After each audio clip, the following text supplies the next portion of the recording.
wasyaraitu.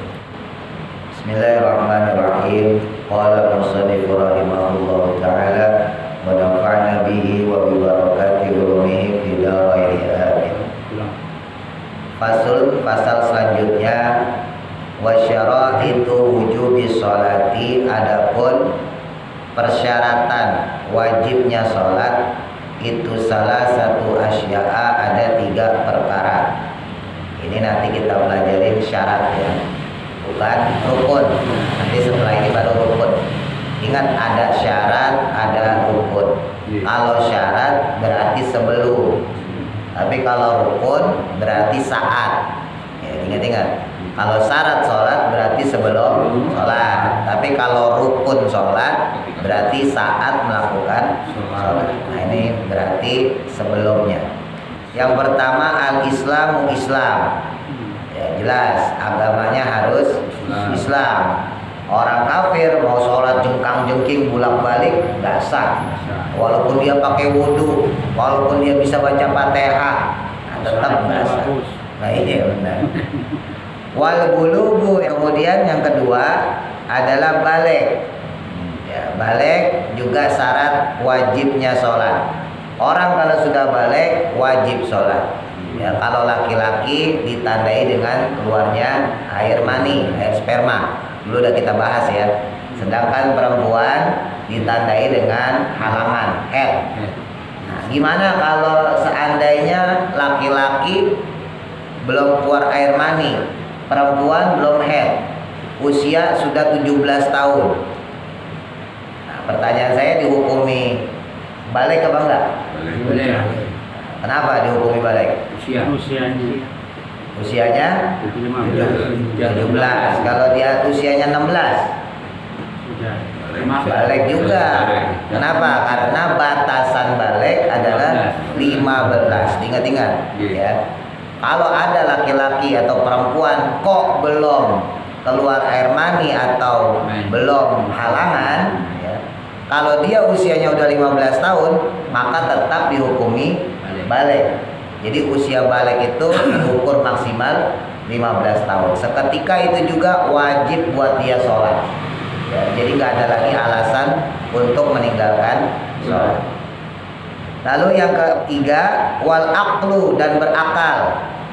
Berakal dalam artian berarti dia sadar, tidak gila, nggak pingsan, nggak tidur, termasuk di dalamnya. Nah, yang disebut berakal mencakup semua itu. Artinya kalau ada orang gila, wajib nggak sholat? Enggak. Atau orang misalnya katakan sakit, ya, terus dia melewati waktu sholat. Misal gitu ya, zuhur jam 12 misalnya, dia pingsan jam 10 pagi atau jam 9 pagi, masuk rumah sakit, nah ya koma lah misalnya gitu ya, baru sadar besoknya, nah, baru sadar hari berikutnya. Nah, maka dalam hal ini orang tersebut tidak terkena kewajiban sholat dan gak dosa. Kenapa? Karena saat dia meninggalkan sholat itu posisinya, kondisinya dalam keadaan tidak berakal, tidak sadar. Tapi tetap harus dikodok. Nah, ini buat perhatian ya, kita kan nggak selamanya sehat Pak. Ya, kadang ilmu-ilmu kayak gini baru ketahuan, baru kepake kalau pas sakit. Ya mudah-mudahan sih kita sehat terus, pengennya kan begitu. Tapi yang namanya nasib gak ada yang tahu.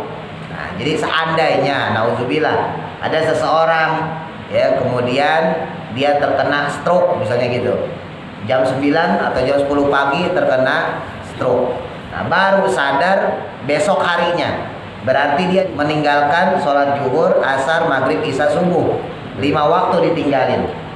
Orang yang kayak begitu, walaupun dia meninggalkan sholat, tapi karena meninggalkannya dalam kondisi tidak berakal, ya, dalam hal ini dia tidak sadar, dia pingsan, ya, dia dalam keadaan ICU dan sebagainya, maka tidak terkena wajib sholat.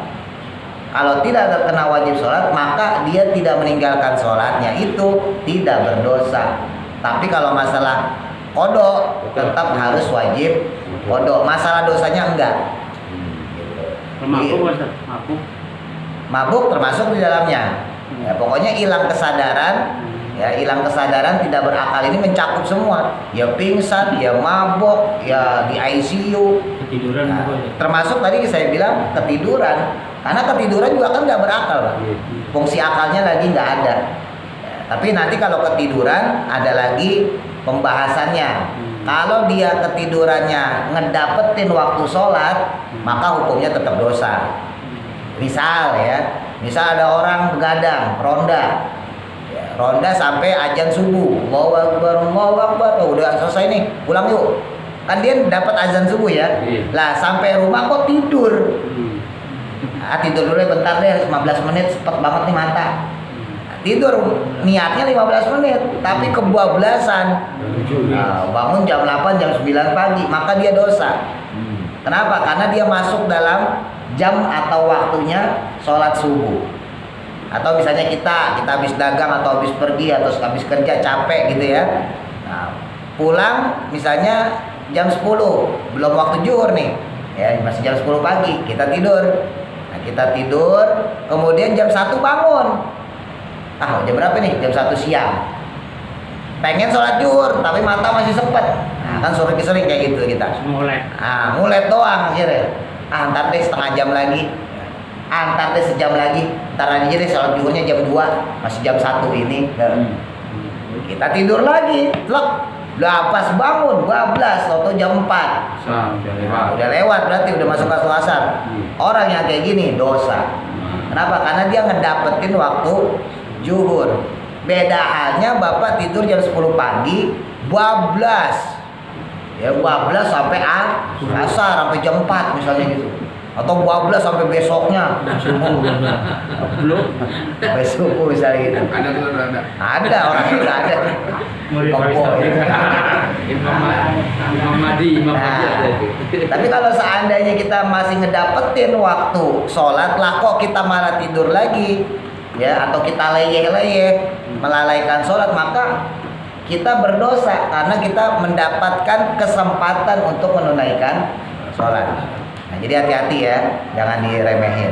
Nah, jadi berakal di sini bukan cuma ya kayak kita gini, bukan, tapi mencakup semua, di mana akal kita, otak kita bisa berfungsi. Ya tadi di dalamnya termasuk orang yang dia ketiduran, dia itu pingsan atau mabuk, termasuk pikun, itu dianggap orang yang sudah tidak berakal atau sudah kurang akalnya. Dulu pernah saya sampaikan, kalau nenek-nenek, kakek-kakek yang udah umur 70-80, Pak, itu kadang belum sholat nyangkanya udah sholat. 2 rakaat nganggapnya udah 4 misalnya. Ya namanya udah pikun gimana? Nah, maka orang kayak gitu sholatnya gimana? Ya udah sholatnya sebisa dia. Sebisa dia, karena ya syarat wajibnya sholat udah mulai berkurang dari diri dia. Di antara syarat wajibnya sholat adalah berakal. Orang kalau udah pikun, Mbak, ya jangankan sholat, makan aja kadang-kadang lupa. Mak, makan, Mak. Tahu-tahu udah makan. Ya, udah makan, Mak, makan, Mak. Iya, tadi saya belum makan, padahal baru makan. Harus maklumin. Harus maklumin. Tapi sebisa mungkin kalau kita punya anggota keluarga ya yang udah nenek-nenek sepuh lah ya, udah 80 90. Nah, usahain kalau bisa tetap ngingetin. Kalau 70 mah belum kayaknya ya. Tapi kalau udah di atas 70-an, nah, tapi tergantung orang juga sih ya. Nah, ya kadang 60 aja udah pikun. Udah 60 pikun juga ada. Itu belum pikun. Lah itu belum pikun. Belum makan bilang belum makan. Nah, itu gerangsang itu, Pak. Wal aklu dan berakal. Wahwa adapun yang demikian tadi, maksudnya tadi ya, Islam balik berakal itu haddut taklifi, adalah batasan taklif. Dan ini yang disebut dengan mukallaf. Jadi yang disebut dengan mukallaf adalah orang Islam balik berakal. Nah, orang yang kayak begini terkena hukum taklifi. Apa itu hukum taklifi? Hukum-hukum dalam syariat Islam. Sholat, zakat, puasa. Kalau punya duit pergi haji. Nah, kayak kemarin kan musim haji itu kan banyak postingan anak kecil diajak. Ya, orang punya duit, ya Pak. Umur masih 5 tahun diajak pergi haji, bapak ibunya punya duit. Ya, nah kita yang tua kagak punya duit. Nah, yang kayak gitu gimana? Seandainya nanti kan dia bakal balik. Yang usia 5 tahun tadi, balita tadi bakal balik. Dulu dia udah kena haji waktu masih kecil. Nah maka ketika dia sudah balik harus ulang lagi hajinya. Belum bisa. Nah, iya belum sah karena waktu dia menunaikan ibadah haji masih dalam umur usia yang belum balik. Sementara syarat taklifi, syarat mukallaf seseorang melakukan ibadah itu 3. Ya, yaitu Islam, balik, berakal. Nah ini yang disebut dengan haddut taklifi, yaitu batasan taklifi ketika seseorang melakukan ibadah. Kalau dalam kitab syarahnya, misalnya dalam kitab Fathul Qorib disebutin ini pengecualian untuk zakat. Kalau zakat, anak kecil itu tetap dizakatin, tapi sebetulnya secara hakikat dia wajib bayar zakat.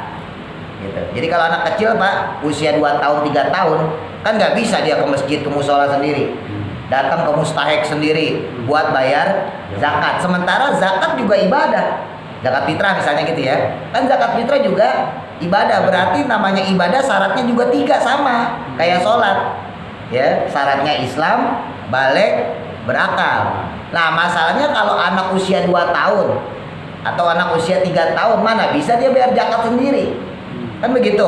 Maka yang menzakatkan adalah bapak ibunya. Nah si bapak ibunya ini tetap harus meniatkan dia zakatnya untuk dikeluarkan menggantikan anaknya.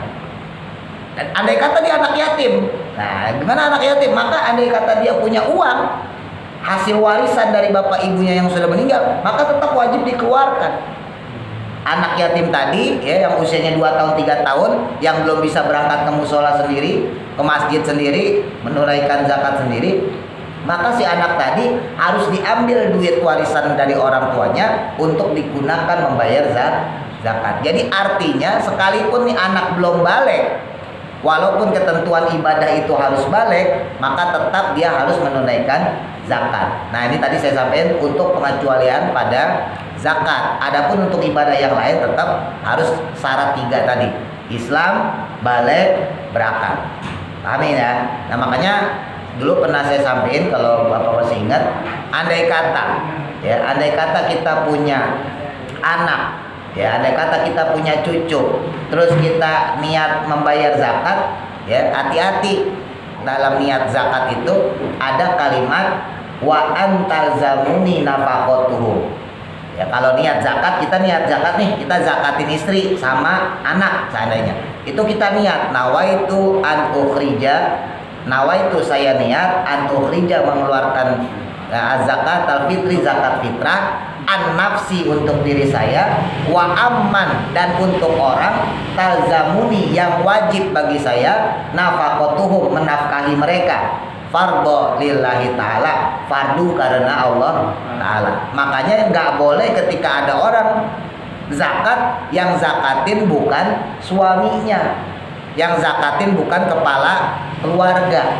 Kenapa? Lafadznya tadi tuh ada kata orang yang saya wajib menafkahinya. Jadi kalau kita di zakat fitrah, saya mengeluarkan zakat fitrah untuk diri saya dan orang yang wajib saya menafkahinya. Berarti istri, berarti anak termasuk. Kalau cucu ngikut ya berarti termasuk cucu.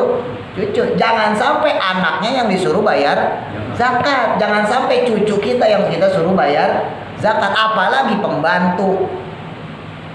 Kita punya pembantu, mbok, doh bayar zakat musola. Nah, dia niat bahwa itu an-ukhrija zakat al-fitri, an-nafsi wa amman tazamuni nafaqatuhu fadlillahi ta'ala.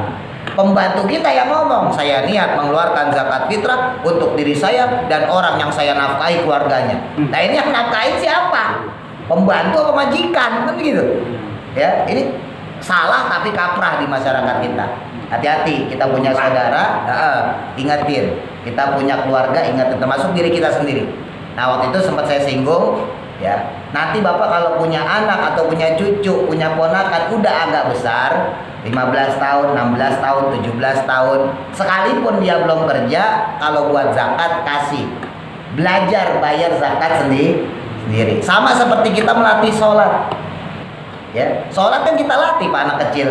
Anak kecil tadi nggak ada kewajiban sholat, Ya, andai kata dia sholat, yang dapat pahalanya bapak ibunya yang sudah nyuruh dia sholat, yang sudah mendidik dia sholat. Kalau dia belajar ngaji, ustadznya juga dapat pahala karena mengajarkan si anak tadi sholat. Si anaknya sendiri belum dapat apa-apa. Karena syarat taklifi tadi hukumnya 3. Islam, baligh, berakal. Anak kecil sholat guling-gulingan kagak dosa, Pak. Aki-aki sholat guling-gulingan. Nah, itu beda lagi. Sedeng berarti. Ya, makanya anak kecil itu nggak bisa dimarahin. Anak kecil itu nggak bisa diomelin. Kenapa? Karena dia tidak terkena hukum taklifi. Ya, yang tidak terkena hukum taklifi berarti kan kebalikan dari 3. Ya, hukum taklifi 3, Islam, baligh, berakal. Berarti yang bukan Islam nggak wajib sholat, kan begitu. Berarti yang bukan baligh berarti tidak wajib sholat. Yang berakal wajib sholat. Berarti yang tidak berakal tidak wajib sholat. Marahin anak kecil sama aja marahin orang gila, Pak. Salah. Berarti sama-sama gila aja sebetulnya. Tegur aja ya. Nah, kalau tegur aja, yang penting jangan jawabin. Nah, makanya tadi saya sampaikan, misalnya kita ke masalah zakat, ya. Usahain jangan sampai anak kita terus kita zakatin, apalagi dia udah kerja sendiri. Ya, apalagi dia punya duit sendiri. Emang sih namanya orang tua, Pak, ya, namanya kakek, namanya nenek kan pengen udah gampang zakat kita cuma berapa kan gitu kan, tapi itu nggak mendidik. Ya, itu kagak mendidik. Kalau anak kita belum kerja, kasih aja duit, hadiahin. Nah, ini bapak kasih hadiah buat kamu 50.000. Coba kamu bayar zakat, kamu beli beras deh, datang ke panitia zakat, kamu bayar zakat sendiri. Tahun depan belum kerja lagi, ya udah terus begitu sampai nanti dia kerja, kita ingetin. Nah, sekarang kamu sudah kerja, kamu punya penghasilan sendiri, mulai sekarang kamu bayar zakat sendiri. Nanti kalau kamu punya duit berlebih, keluarin juga zakat mal tuh. Jadi pendidikan itu terus terbawa sampai dia nanti berumah tangga dan seterusnya. Nah, termasuk di dalamnya juga sholat. Kenapa kita diperintahkan untuk ngajak sholat? Supaya dari kecilnya sudah terbiasa sholat. Saya ingat banget, Pak, saya alhamdulillah, saya sekarang masih ingat. Dari umur 5 tahun saya diajak sholat sama bapak saya. Bukan, bahkan mungkin dari 4 tahun kali. Cuman kalau 4 tahun kan kita belum ingat ya. Saya 5 tahun masih ingat, Pak. Umur saya 5 tahun belum sekolah, tapi saya udah bisa baca. Orang zaman dulu kan walaupun belum sekolah udah bisa baca ya.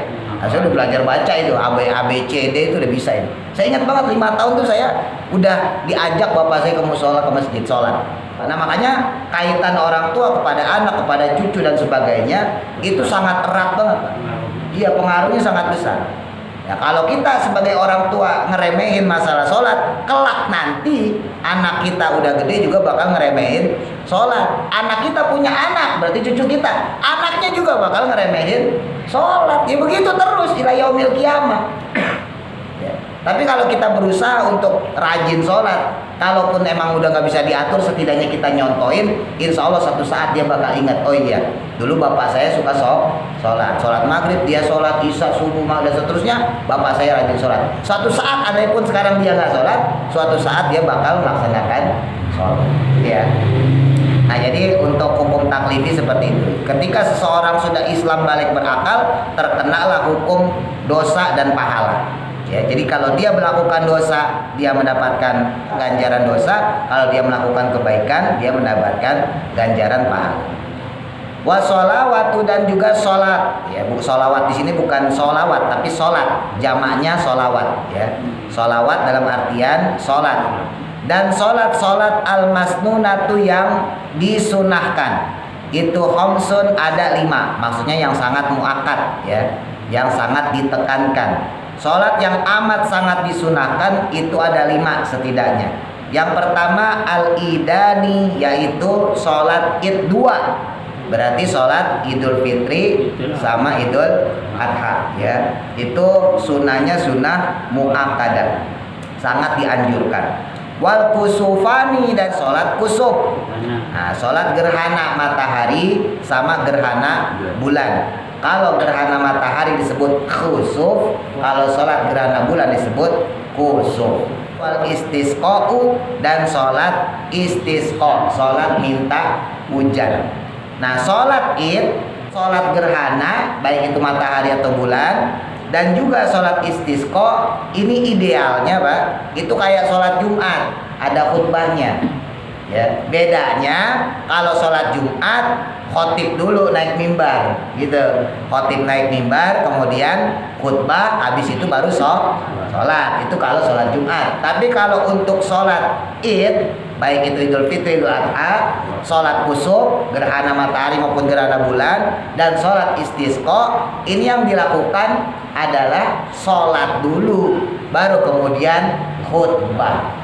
Ya, mungkin kalau Id Bapak udah nggak aneh lah ya, karena udah biasa. Tapi yang jarang itu kan sholat gerhana.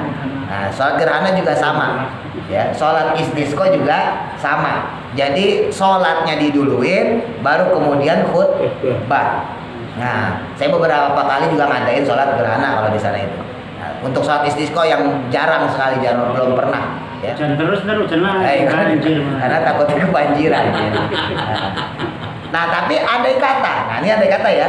Andai kata tempat kita nggak mengadakan 3 sholat tadi, atau kita sendiri dalam keadaan uzur tidak bisa melakukan 3 sholat tadi, tidak mampu melakukan 3 sholat kali. Ketiga sholat tadi tidak gugur kesunahannya, Pak. Ya, seandainya pun kita tidak bisa melakukan secara berjamaah, secara ideal yang ada khutbahnya dengan sholat yang lengkap. Saya beri contoh begini. Misal Mas Gianto pulang kampung, ya pulang kampung pas malam takbiran. Kalau saya paling sebel kalau ada orang pulang kampung malam takbiran. Nah, ini contoh aja. Ya, berhubung Mas Gianto saya udah CS ya.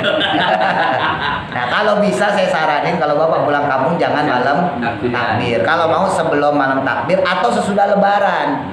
Nah, jadi pas malam takbiran kok kayaknya nggak pantas gitu. Orang Allahu Akbar, kita macet-macetan di jalanan, apalagi di mobilnya, di bisnya nyetel musiknya yang ajub-ajub, gitu kan. Nah, kayaknya nggak pantas aja. Orang pada takbiran, ya memuliakan Allah, mengagungkan Allah, membesarkan Allah, lah kok kita malah asik di jalanan sibuk sendirian. Nah, maksudnya gini, seandainya ada orang berangkat malam takbir, targetnya nyampe kampung besok subuh. Ya, besok subuh saya sholat subuh di kampung, bisa ngikutin sholat Id. Pengennya begitu. Nah, lah ternyata di lalanya macet. Nah, itu. Macet di lalanya. Nah, nyampe kampung bukan subuh, tapi jam 8. Lah orang udah pada bubar sholat Id. Kita jangan sampai nggak sholat Id, Pak. Gelar sejadah sholat Id sendiri. Walaupun tanpa khutbah. Kenapa? Karena sholat Idnya tetap sunnah muakkadah. Ya kalau berani ya khutbah aja sendiri sama istri kita. Ya, istri kita imam makmum, kita khutbah itu. Kan saling khutbah. Nah, iya. Wahai istriku. Ya kalau berani ya. Ya kalau kata Pak Haji Lano ganda campuran. Ya. Tapi jangan sampai sama sekali kagak sholat. Ini faktanya soalnya. Coba deh kalau bapak-bapak dalam keadaan begini. Ya. Udah nyampe kampung terlanjur jam 8 gitu, jam 8 pagi. Pertanyaan saya sholat nggak Bu? Sholat nggak Pak? Nggak sholat, Ustaz. Jadi dianggapnya udah lewat sholatnya, padahal kagak, belum. Itu sampai masuk waktu zuhur. Sampai waktu Bapak sampai jam 10 pun ya tetap sholat Id. Jangankan yang tadi ya uzur karena di jalanan macet, ketiduran deh. Ada kejadian soalnya orang saking semangatnya takbiran, begadang Pak. Nggak istirahat full. Ya orang-orang pada keluar, pada istirahat ngerokok dulu, dia nggak terus begadang. Ya takbiran jam 2 masih ada, jam 3 masih ada, jam 4 masih ada, sampai sholat subuh. Sepulang sholat subuh ke rumah leyeh-leyeh, udah pakai baju, udah pakai baju siap-siap sholat Id, leyeh-leyeh itu santai, ketiduran. Bangun-bangun jam 8, jam 9, astagfirullah saya kagak sholat Id. Terus gimana? Ya sholat Id tetap, karena belum masuk waktu zuhur. Nggak apa-apa, sholat Id sendiri. Waktu COVID juga pernah COVID. Iya sama kayak waktu COVID begitu. Ada juga kalau yang ikut grup taklim online sama saya itu, saya bahkan saya kasih panduannya itu. Saya kasih serannya, barangkali tadi di rumah pakai khutbah ya, tapi nggak pakai khutbah pun nggak ada masalah sholat Id. Karena khutbah itu penyempurna. Khutbah itu penyempurna, bukan syarat daripada kewajiban sholat Idnya itu sendiri, atau sholat istisqa, atau tadi sholat khusuf ya, sholat gerhana. Beda sama sholat Jumat Pak. Kalau sholat Jumat, nah itu wajib. Ya nggak ngedengerin rukun Jumat walaupun salah satu dari khutbah. Jumat sholatnya tidak sempurna, tapi beda sama sholat Id. beda sama sholat gerhana, beda sama sholat istisqa. Nah begitu pula dengan gerhana nih. Andai kata ada pengumuman pemerintah, nanti malam akan terjadi gerhana bulan, atau siang-siang, nanti siang jam 2 akan terjadi gerhana. Nah kok di sekitar kita nggak ada yang melaksanakan sholat gerhana bulan, ya kita sholat sendiri, nggak apa-apa. Idealnya memang pakai khutbah, ya. Tapi kalau kita sholatnya sendiri, ya udah berarti kita sholat tidak pakai khutbah, sholat gerhana biasa. Insya Allah nanti ada penjelasannya untuk sholat gerhana. Sholat gerhana itu rukunya 2 kali, Pak. Ya beda sama sholat biasa. Insya Allah ntar kita bahas. Intinya saya pengen paparin itu dulu. Yang ini sunnah muakkadah maksudnya. Sunnah yang sangat dianjurkan. Nabi hampir nggak pernah ninggalin sholat id, sholat khusuf tadi ya gerhana, sama sholat istisqa minta hujan. Walaupun untuk sholat istisqa memang ada khilafiyah ulama. Sebagian ulama mengatakan yang Nabi lakukan bukan sholat istisqa, tapi sholat Jumat. Ya, kenapa? Karena kasusnya terjadi ketika Nabi sholat Jumat. Ya, Nabi sholat Jumat lagi ceramah, ya, terus kemudian selesai ceramah Nabi doa. Biasa kayak kita ya, Allahumma gfir lil mu'minina wal mu'minat, gitu kan, doa ya. Nah ini ada sahabat yang interupsi. Nah, karena waktu itu Madinah lagi di musim kemarau, paceklik. Ya, tanaman-tanaman udah mulai banyak yang mati. Hewan-hewan kehausan banyak yang mati juga. Ternak-ternak mereka, onta, domba banyak yang mati. Ini sahabat interupsi, Pak. Makanya boleh interupsi kalau sholat Jumat. Ya Rasul, doakan kami karena kami sudah mengalami kekeringan, kemarau yang sangat panjang. Kami kesulitan, kami keberatan ya Rasul. Maka ditambahin sama doa Rasulullah minta hujan gitu. Jadi boleh interupsi kayak gitu, tapi jangan panjang-panjang. Ya, terus saya bilang interupsinya panjang-panjang. Minta duit yang banyak. Oh. Ya, jangan ya. Ini contoh doa aja. Maka kemudian sama Rasulullah didoain, Pak. Ya Allah berikanlah kami keberkahan hujan, berikanlah kami hujan yang barokah dan seterusnya ya. Nah, ya bismillah dengan izin Allah yang doain Rasulullah. Kelar assalamualaikum, assalamualaikum warahmatullahi. Hujan gede, Pak. Dan gak tanggung-tanggung, seminggu kagak berhenti-berhenti. Akhirnya pas Jumatan berikutnya Rasul doain lagi, Allahumma gfir lil muslimina wal muslimat. Itu orang yang minta hujan angkat tangan lagi, ya Rasul cukup hujannya. Hujannya udah kebanyakan, udah kelamaan. Kalau kemarin ternak saya mati kehausan, sekarang ternak saya mati kebanjiran. Selesai ya Rasul. Akhirnya Rasulullah berhentiin doanya, Allah hentikan hujan yang kau berikan pada kami. Berhenti dasar Rasulullah dan mujizatnya berhenti. Nah itu dilaksanakan Rasul waktu sholat Jumat. Makanya menurut sebagian madhab, misalnya dalam madhab Hanafi nggak ada sholat istisqa. Tapi kalau menurut madhab kita Syafi'i ada sholat istisqa, biar gak paham ya. Nah, karena peristiwa sholat istisqa itu adalah ketika Rasulullah sedang sholat Jumat. Tapi dalam fikih diatur sholat istisqa disendirikan.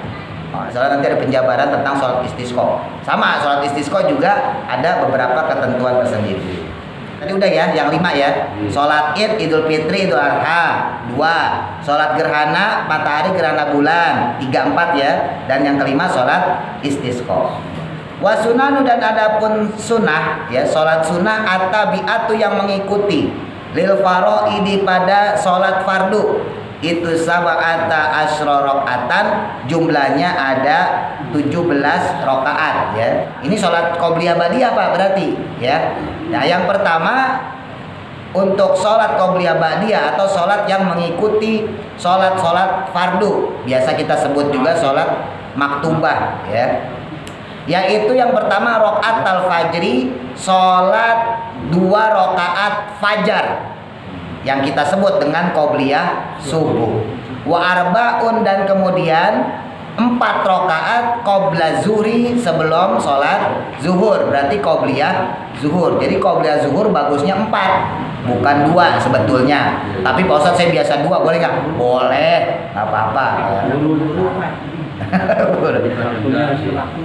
Warok atani dan kemudian 2 rakaat ba'dahu setelahnya. Nah berarti setelah sholat zuhur. Jadi kalau ba'diyah zuhur baru 2 gitu ya. Wa arbaun dan 4 rakaat qoblal asri sebelum sholat asar. Jadi qobliyah asar. Untuk asar enggak ada ba'diyah, adanya cuman qobliyah. Dan qobliyahnya sama kayak zuhur 4. Ya, 4 rakaat bukan 2. Tapi kalau 2 boleh nggak? Boleh, nggak apa-apa. Wa rakaatani, dan 2 rakaat ba'dal maghribi, setelah sholat maghrib, ya. Wa salasun, dan 3 rakaat yutiru, termasuk witir, biwahidatin, dengan 1 rakaat minhunna, dari mereka, maksudnya dari sholat witir tersebut. Nah, jadi untuk sholat yang disunahkan mengiringi sholat fardu, ya, sholat maktubah, itu ada 17, ya. Coba dihitung tuh, bener nggak tuh 17? Pertama berapa tadi? 2 rakaat subuh. Terus tambah 4 rakaat jadi 6. Terus apa lagi? 2 rakaat setelah zuhur. Berapa tuh? 8. Terus 4 rakaat sebelum asar. 12. Terus 2 rakaat setelah maghrib. Berapa tuh? 14. Nah, terus 3 rakaat setelah isya, ya, maksudnya 17. Maksudnya ini disambung plus witir, Pak, kalau yang di takrib ini. Kalau yang di kitab lain enggak. Bisa badannya nggak ada, Ustaz. Hah? Isya, Ini ba'da isya. Lihat kitabnya tuh. Ada tulisannya wasalasun ba'dal isya'i. Nah, makanya pernah. Berarti setiap salat sunnah ba'da itu kalau pakai witir bisa. Nah, ini saya mau jelasin. Tadi dulu ya, satu-satu ya. Untuk pertama sholat fajar. Nah, satu kesunahannya adalah untuk sholat fajar. Sholat fajar itu kadang orang gagal paham. Disangkanya sholat fajar sendiri, sholat qobliyah subuh sendiri. Enggak, itu sama, Pak. Ya, sholat fajar ya sholat qobliyah subuh. Sholat qobliyah subuh ya sholat fajar. Hati-hati. Kadang kalau kita yang awam-awam bingung. Katanya ada sholat sunnah fajar. Nah, terus apa hubungannya sama sholat subuh? Ya qobliyah subuh. Karena fajar itu waktu subuh, ya, fajar sodik, ya. Waktu subuh itu adalah fajar sodik. Makanya sholat sunnah fajar yang dimaksud itu adalah sholat sunnah qobliyah subuh. Nah, jadi memang Rasul sendiri gak nyebutin qobliyah ba'diyah, enggak. Sholat sunnah fajar, gitu ya. Adapun penamaan qobliyah ba'diyah itu penamaan fikih. Ya, penamaan secara fikih. Sama seperti sholat tasbih, sholat duha, ya, sholat istisqa tadi, ya, sholat kusuf, sholat gerhana, sholat id, ya. Nabi nggak nyebutin sholat idul fitri, sholat idul adha, enggak. Nabi nyebutinnya sholat id. Nah, dinamain sama fikih sholat idul fitri, sholat idul adha untuk menggampangkan. Nah, ida ini dua sholat id untuk memudahkan kita mempelajari masalah sholat penamaannya itu, gitu ya. Sama sholat duha segala macam itu sama, ya. Apalagi sholat isyraq, ya, yang antara subuh sampai masuk waktu duha, ya. Sholat syuruk, ya, disebutnya sholat isyraq. Waktu syuruk yaitu waktu selesai dari sholat subuh masuk sampai waktu duha, ya, masuk waktu pagi, misalnya paginya jam 6 nih, ya, matahari udah benar-benar terbit. Berarti dari selesai sholat subuh tadi itu kan haram sholat tuh, ya, masuk ke waktu duha, kemudian kita sholat isyraq namanya. Nah, sholat isyraq ini yang kemudian disebut orang-orang sholat duha. Nah, itu juga ada perbedaan pendapat. Insya Allah nanti saya jelasin. Nah, intinya kita kembalikan untuk sholat fajar yang dimaksud di sini adalah sholat qobliyah subuh. Jadi jangan gagal paham. Sholat qobliyah subuh yang sama seperti sholat fajar. Yang pahalanya itu dibandingkan bumi sama isinya, langit dan bumi ini masih menangan sholat qobliyah subuh. Makanya kata Nabi, andai kata orang tahu pahalanya subuh, sholat fajar, andai dia tahu maka dia datang ke musola, datang ke masjid untuk sholat jamaah, walaupun dengan terseret-seret kakinya. Ya, kalau bahasa kita melipir lah gitu ya, walaupun susah jalannya. Kemudiannya di rumah gimana? Ada masalah. Nggak masalah. Nggak masalah. Dapat juga ya. Nah, ada usaha dapat juga. Nah, baik, jadi untuk sholat qobliyah subuh seperti itu. Untuk zuhur tadi disebutin. Sebetulnya zuhur itu yang bagus 4 qobliyahnya, ya. Tapi boleh nggak 2? Boleh. Asar juga begitu. Yang bagusnya adalah 4. Nah, untuk pelaksanaan sholat qobliyah zuhur dan asar 4 rakaat, kalau di kitab-kitab yang lebih tebal, karena ini kitabnya tipis nggak disebutin, ya. Kalau di kitab-kitab lain disebutin disunahkan langsung 4. Jadi bukan 2-2. Jadi nggak pakai tahiyat awal. nggak pakai salam. Tapi boleh nggak pakai salam pakai tahu? Boleh. Andai kata kita ngerjain 2 rakaat salam atau ngerjain 2 rakaat tahiyat awal, bangkit rakaat ketiga, boleh. Oh, rally berarti. Tapi yang bagus untuk sholat zuhur dan asar qobliyahnya ini dilakukan 4 rakaat langsung tanpa tahiyat awal, tanpa salam pertama tadi. Jadi langsung salam keempat. Apa fungsinya? Kalau menurut sebagian ulama untuk membedakan antara sholat sunnah dengan sholat wajib. Tujuannya itu ya. Terus selanjutnya untuk ba'diyah asar. Subuh nggak punya ba'diyah. Ya, asar juga tidak punya ba'diyah. Kalau zuhur baru punya. Nah, kalau maghrib ada nggak qobliyah? Ini juga ada sebagian ulama ya berpendapat maghrib itu sebagian ulama mengkategorikan tetap qobliyah itu sunnah, tapi sunnahnya bukan muakkadah. Ya, yang kita bahas sekarang adalah sunnah yang muakkadah, sunnah yang sangat dianjurkan. Dalilnya apa? Likulli sholati fardin tabi'u. Setiap semua sholat, berarti sholat 5 waktu, itu ada sholat pengiringnya. Coba, yang nggak ada kan yang setelahnya, ya kan? Sebelum subuh ada nggak sholat qobliyah? Ada. Sebelum subuh Sebelum juga ada. ada. Ya, sebelum isya ada nggak qobliyah? Ada. Qobliyah berarti sebelum. Yeah. Ya, ada. Sebelum zuhur ada nggak qobliyah? Ada. Sebelum asar ada nggak qobliyah? Ada. Yang nggak ada itu yang ba'diyah. Yeah. Ba'diyah subuh, ba'diyah asar. Tapi kalau qobliyah, zuhur ada, asar ada, isya ada, subuh juga ada. Maka mustahil maghrib kagak ada. Hitung-hitungannya ulama begitu. Cuman maghrib itu kenapa disendirikan, kok nggak disebutin sama Kanjeng Nabi? Ingat, bolak-balik saya sampaikan, Nabi itu faktor kita dalam menerapkan hukum, standar hukum. Kalau Nabi melakukan semua sunnah qobliyah, nanti dianggap sama umatnya bahwa qobliyah adalah wajib. Maksudnya itu pinternya Rasulullah, cerdasnya Nabi. Ya, Nabi nggak melaksanakan qobliyah di musola, di masjid enggak. Nabi qobliyah di rumah. Selesai sholat qobliyah, Nabi masuk ke masjid, langsung imamin sholat maghrib. Untuk membedakan qobliyah yang lain, supaya umatnya nggak menganggap bahwa qobliyah itu hukumnya wajib. Itu konsekuensi Rasulullah begitu. Jadi kalau ditanya ada nggak qobliyah maghrib? Ada, tapi sunnahnya tidak sunnah muakkad. Sunnahnya sunnah ghairu muakkad, beda sama qobliyah subuh, beda sama qobliyah zuhur, asar, isya. Kalau qobliyah tadi 4 tadi selain maghrib, hukumnya sunnah muakkadah, sangat dianjurkan. Nah, sekarang untuk sholat ba'diyah isya tadi.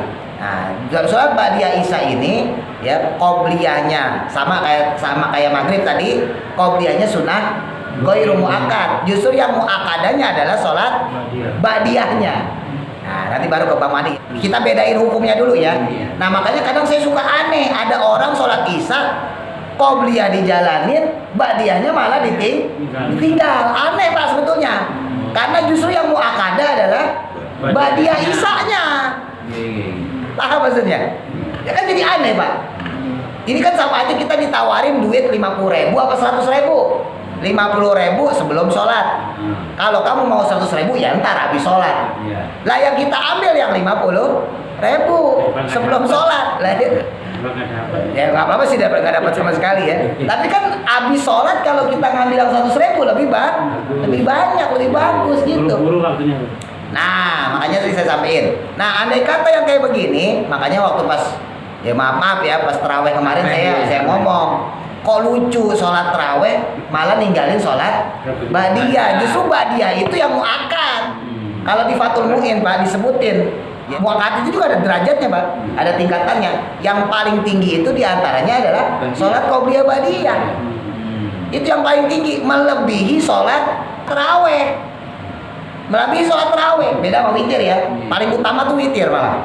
Kalau paling utama bicara sholat muakkad, sholat sunnah muakkadah, mana yang paling utama? Yang paling utama sholat sunnah witir. Ya mau itu 3, 5, 7, ya 9, 11 pokoknya ganjil ya. Nah, tapi kalau untuk ba'diyah, qobliyah ini turun di bawah witir. Nah, terawih itu jauh Pak, masih tingkatan keberapa gitu terawih itu. Nah, makanya kalau ada orang sholat terawih, kok ninggalin sholat ba'diyah, aneh. Justru yang pahalanya gede justru Badiah, fadilahnya lebih besar. Ya nggak tahu tuh urusan siapa, pokoknya saya udah kasih tahu. Ya. Iya. Makanya dia bilang Sampaikan leluhur itu bos. Kalau leluhur. Ngomongnya leluhur. Kita kan ngikut leluhur. pokoknya saya nggak ngajarin kayak gitu. Sekarang udah tahu jadi. Nah sekarang tadi nih, gimana andai kata Badiah Isya tadi digabung untuk witir? Boleh. Makanya kalau orang udah sepuh disunahkan sholat witirnya setelah sholat Isya. Saking fadilahnya sholat witir besar, jangan sampai orang ninggalin sholat witir. Makanya Sayyidina Abu Bakar sama Sayyidina Utsman itu sholat witirnya itu setelah sholat Isya. Habis sholat Isya, Badiahnya digabung sholat witir. Boleh nggak? Boleh. Niatnya tetap sholat witir, tapi dia dapat 2 pahala. Dapat pahala Badiah, dapat pahala sholat witir. Tinggal tambahin 1. Gitu. Sedangkan Sayyidina Umar sama Sayyidina Ali ditanya sama sahabat, kenapa kamu witirnya kok malam? Saya masih muda, saya masih kuat bangun malam. Jam 12, jam 2 saya bangun malam, saya sholat witir 11 rakaat.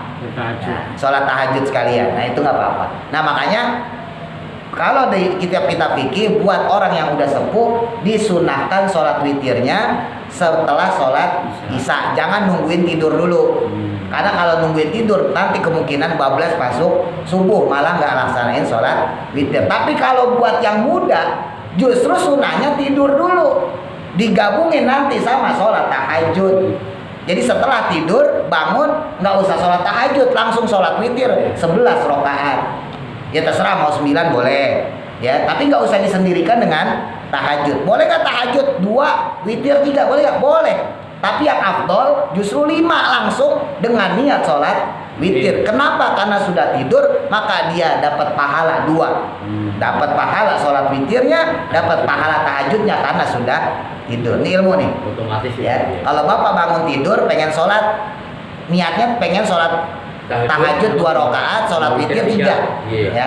Daripada sholat 2 tambah 3 lebih baik langsung sholat 5 ya, niatin semuanya witir. Tapi tetap lakuinnya 2 rakaat, 2 rakaat 1. Tetap lakuin mah 2 2 1, tapi kesemuanya diniatkan sholat witir. Karena ketika bapak niatkan sholat witir tadi, bapak udah dapat pahala tahajud.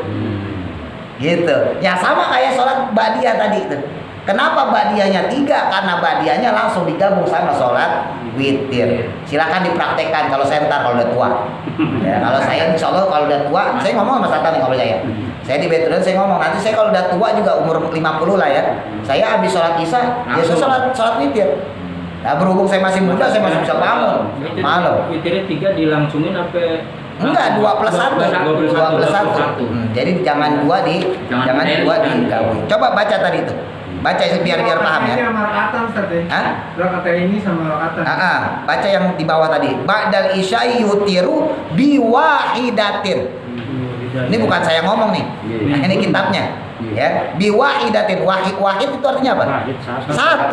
Yutiru diwitirkan biwahidatin dengan tambahan 1. Ini bukan jalan yang ngomong, Pak. Ya, yang ngomong kitab. Makanya kalau ada yang 3 rakaat ya saya juga bingung juga. Sholat witir 3 rakaat. Kalau sholatnya 7 nggak apa-apa Pak. Sholatnya 7 witirnya 4 tambah 3. Tapi kalau sholatnya cuma 3 ya nggak apa-apa. Hukum yang afdolnya adalah 2 plus 1.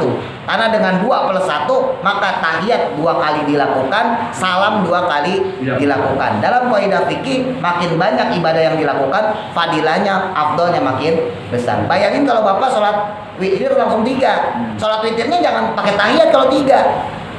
Karena nanti sama-sama kayak sholat maghrib. Ya kayak tadi itu sholat qobliyah tuh.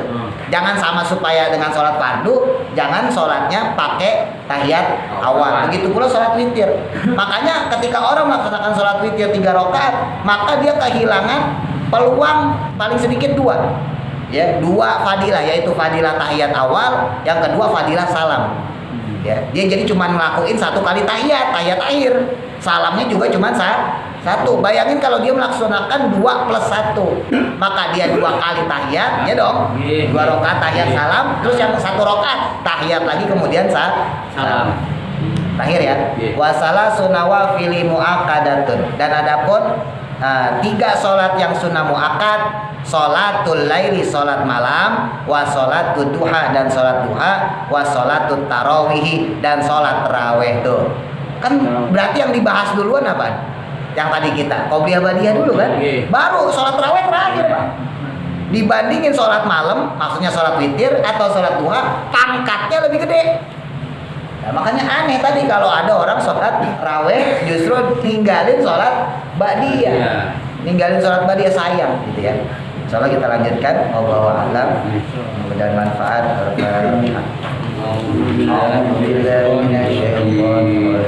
Bismillahirrahmanirrahim.